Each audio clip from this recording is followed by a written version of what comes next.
Begini, jadi saya dalam setiap dakwah, yang saya selalu kembangkan adalah nilai-nilai kemanusiaan. Nah disitulah kenapa manusia itu harus mau dengan nilai kemanusiaan itu.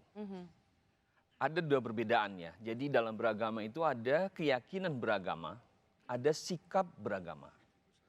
Ketika kita bicara keyakinan beragama, maka semua orang harus kembali pada kitab sucinya masing-masing. Ya. Tapi ketika peristiwa beragama, semua agama bisa masuk di situ. Contoh kecil sajalah. Saya sama Pak Charles, saya sama Pak Toto, dan saya sama dengan semua yang ada di sini bisa saling tolong menolong. Misalnya kita di jalan ada ketemu orang sakit, kita bantu, kita berikan kebaikan buat dia, kita ongkos pengobatannya. Itu peristiwa beragama. Jadi saya lebih mengedepankan nilai-nilai kemanusiaan yang ada di dalam kehidupan umat beragama di seluruh Indonesia. Dan saya bersyukur juga bahwa saya tinggal di kota Salatiga gitu ya.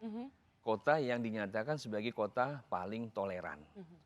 Tetapi di sisi itu, saya juga mengalami hal yang sama seperti Grace. seperti Toto. Saya seorang dosen. Ketika saya masuk di kampus, nggak salah loh katanya. Kenapa lu ada di sini gitu loh. Kan dosen itu ngomongnya berdos-dos uangnya sesen katanya gitu. Jadi saya ketawa gitu ya. Padahal saya ingin mengabdikan diri saya pada satu kehidupan. Diketawain itu karena apa?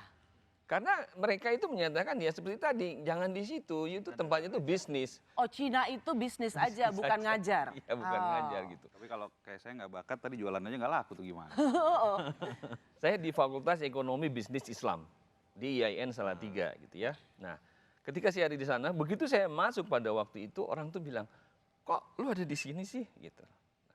Saya langsung bilang, ini nilai kemanusiaan yang harus saya sampaikan. Karena mungkin Anda tidak lebih Islam daripada saya bilang.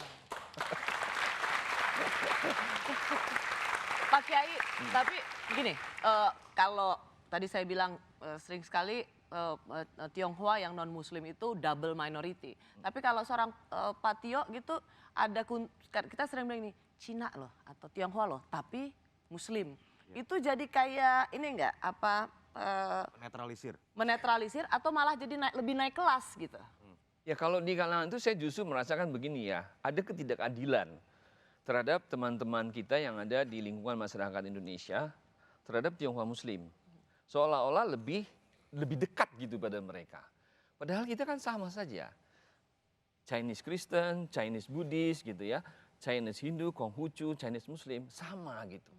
Kami lahir di sini, cari uang di sini gitu, hidup di sini, mengabdi di sini gitu ya. Jadi menurut saya tadilah nilai-nilai kemanusiaan itu yang harus dikembangkan gitu. Bukan sukuismenya. Kan kami tadi Bu Ani udah bilang sama seperti kita. Kita ini tidak minta untuk dilahirkan dari rahim siapa, dari suku bangsa siapa begitu kan. Tapi kita hadir di sini sebagai orang Indonesia. Saya Indonesia banget loh. Wow. Hari ini saya pakai merah putih loh gitu ya. tinggal digerek jadi bendera gitu kan. Nah, gitu. Pak Kiai ini enggak ngerayain Imlek juga nggak? Ya, saya ngerayakan. Bagaimana menjelaskan bahwa perayaan Imlek itu sama sekali atau jalan juga dengan nilai-nilai keislaman dan sama sekali tidak untuk dipertentangkan? Ya, jadi begini, salah satu kebudayaan di suku Tionghoa itu adalah penghormatan kepada leluhur. Penghormatan kepada orang tua gitu ya. Jadi di dalam ajaran Islam, di agama lain pun itu sama gitu. Kita tuh harus menghormati orang yang lebih tua, menyayangi yang lebih muda. Dalam bahasa sekarang mungkin kita harus punya kayak kesantunan sosial gitu. Nah, memang unik dan menarik gitu ya, bahwa ketika kita berada di posisi itu, bagaimana sih sebetulnya Imlek ini kan kalau dalam bahasa Islam itu al-urf gitu ya, budaya gitu. Budaya ini kan semuanya harus ada. Budaya yang disambut pada waktu di Cina itu dalam rangka menyambut musim semi gitu. Sama sekali tidak ada kaitan dengan peristiwa keagamaan, apa Buddhis, apa Konghucu dan sebagainya gitu. Kebetulan saya di dalam penelitian saya S1 itu adalah filsafat pendidikan Konghucu dalam perspektif Islam. Saya ingin menyampaikan bahwa ada pesan-pesan moral yang sama. Konghucu pernah bilang begini ya, bahwa setiap manusia di dalam 4 penjuru lautan adalah bersaudara. Gitu. Jadi kita itu sebetulnya bersaudara gitu loh. Kenapa kita harus saling mencaci, saling menghina begitu ya. Kan nggak perlu.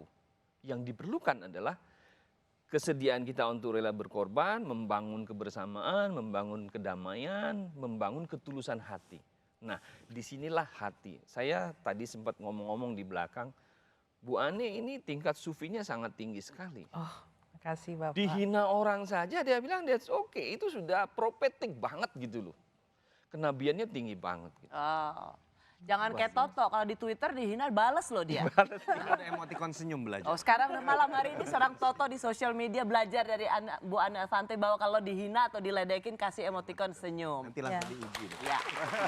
Karena itu bagian dari diuji cintanya pada Indonesia.